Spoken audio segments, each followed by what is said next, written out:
This short video highlights features of long-term catheterization not normally seen by the clinician. After 3 months catheterization, the bladder will inevitably be colonized by bacteria. And apart from trauma, infection accounts for all the complications that may arise.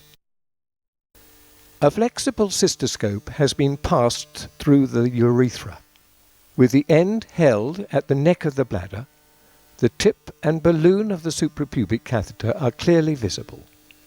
Inflammatory debris can be seen floating freely around in the urine, producing an effect rather like a snowstorm.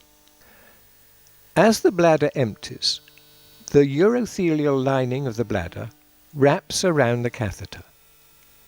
This view of the catheter tip shows the inflamed edematous mucosa, the biofilm on the surface of the catheter, and debris in the bladder base. Note how the mucosa is being sucked into the eye holes of the catheter, forming pseudopolyps which can obstruct the lumen of the catheter.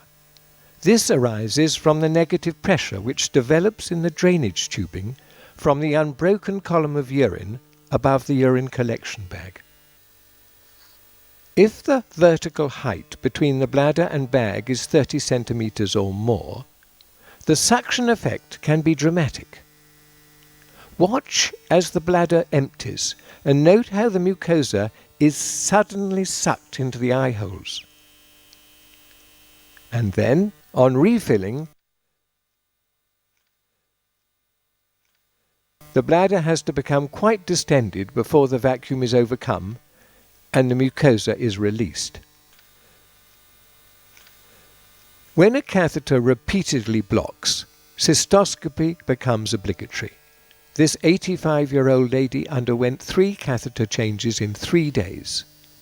Cystoscopy revealed the tip of the catheter embedded in the wall of the bladder, with the eye holes completely obscured. The balloon is deflated, but note how its walls form folds, which can occasionally produce a cuff, obstructing the catheter removal. Gentle rotation can help its withdrawal, and this releases the blood and mucus trapped around its tip. A deep cavity is exposed where the catheter tip had penetrated, but fortunately not perforated, the posterior wall of the bladder, which can be thin in women. As the catheter is removed from the bladder through the suprapubic cystostomy, thick inflammatory mucus can be seen pouring out from the lumen of the catheter. The suprapubic tract first passes through the bladder wall, and this can contract quite rapidly within a matter of minutes, so that it becomes impossible to reintroduce another catheter. Any delay in replacing the catheter should be avoided. A new catheter is introduced. The clean, smooth surface and rounded borders to the eye holes are designed to minimize the risk of encrustation and trauma. The balloon is filled with 10 milliliters of sterile water.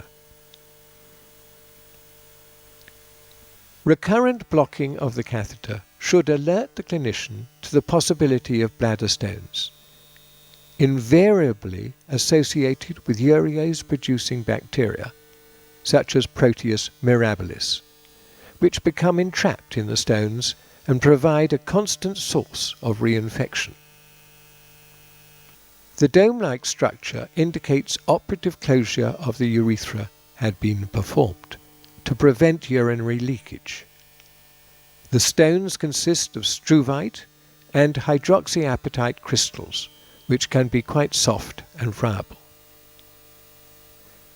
Any attempt to remove stone fragments with grabbing forceps merely breaks them into smaller fragments, whilst the time-honoured dormier wire basket remains a slow but safe way of extracting them. If left, small stones grow into large ones, demanding more aggressive intervention. If a catheter is repeatedly blocking, a cystoscopy should be performed to check for stones.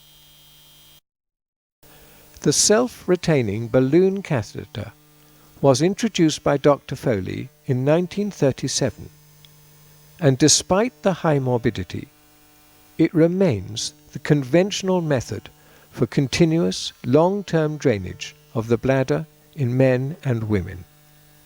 Perhaps one day modern science and technology will introduce a better urine collection system to help these unfortunate patients.